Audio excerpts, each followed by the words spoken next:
Mark Ruffalo returns as the Incredible Hulk and his alter ego Bruce Banner in Thor Ragnarok, but doesn't see himself as a muscly superhero.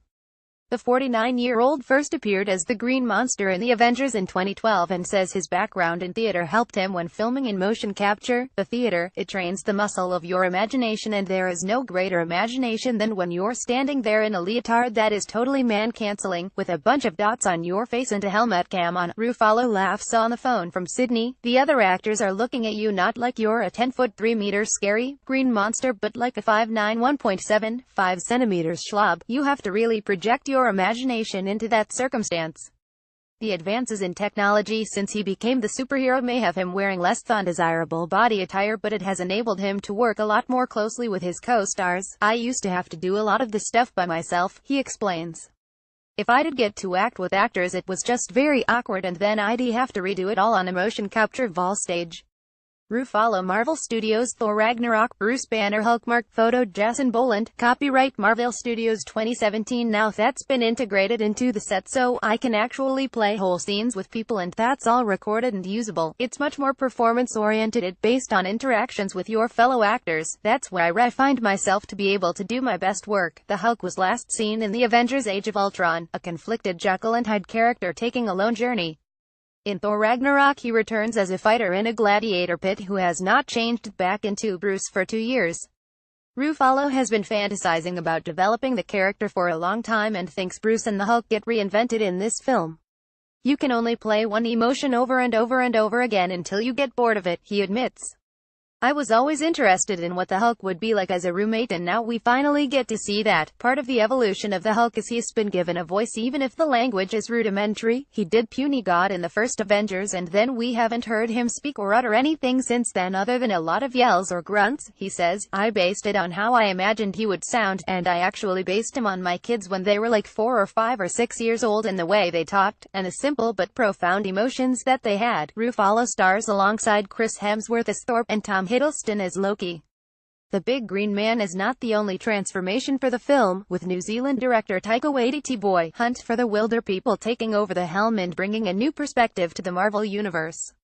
When it came time to find a director for Thor Ragnarok, one of my favorite movies of that year was What We Do in the Shadows, so I went back and I watched all Taika's work, says executive and creative producer Brad Winderbaum-Antman. When I saw Boy, it was really the film that made me feel like, wow, this can bring humor and the human spirit to our franchise in a fun and exciting way. Waititi's pitch for Thor was a cosmic space race, rock opera, a heavy metal version according to Winderbaum. It really all started with Chris Hemsworth and how great he is at playing the character Thor. Winderbaum explains how funny he is both on the screen and in real life. We wanted to explore that aspect of the character. Ruffalo adds, to see him Hemsworth fly the way he does in this and break free from some of the restraints that I know he was feeling from the first 2 Thor movies was so lovely and exciting to be around. Winderbaum and Ruffalo both appreciated the opportunity to work with Waititi, who also stars as Korg in the film, and agree he makes being on set a joy. It was one of the best times I've ever had. It was so much fun, so creative, so collaborative, so safe, and we did such stupid, ridiculous things and we failed a lot, Ruffalo enthuses. Mark Ruffalo, Taika Waititi, Brad Winderbaum and Chris Hemsworth at a Sydney screening of Thor Ragnarok. Picture Caroline McCready. Getty Image. Half the time we were like, are they going to throw us out of Hollywood after this movie? He really created a safe place for us to really explore, and he would throw genius lines at us that would open up a whole place to explore with improvisation. His loving generosity is really, I think, what makes us care about these characters. Waititi got the actors to improvise a lot, and music and dance were used to stimulate the creative process. Taika would show up with a boombox, jamming out to Freddie Mercury, or In Excess, or Edith Piaf, and we would have a dance party and that would turn into an improvisation, Ruffalo says. Or we'd sit and have tea in his Moroccan director's tent where he laid out his chaise lounge and his assistant brought a tea trolley in with delectable snacks and wonderful teas from all over the world. Filmed in Queensland, with a little additional footage shot off was Cardigan Island. The cast and crew include many Aussies and Kiwis. According to Winderbaum, they all helped create a great environment where everyone was happy to come to work in the morning.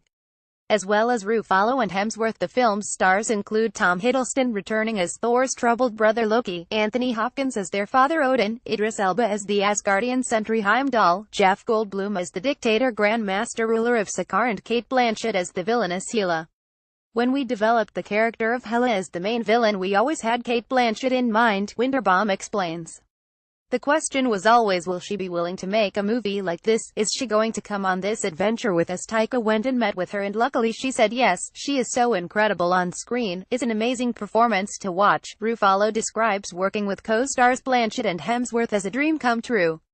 They're the most generous, lovely people and so much fun and so willing, so egoless, and I just adore them, he says. First of all, Cate Blanchett is probably one of the greatest actresses alive, and Chris is just lovely and really at the height of everything.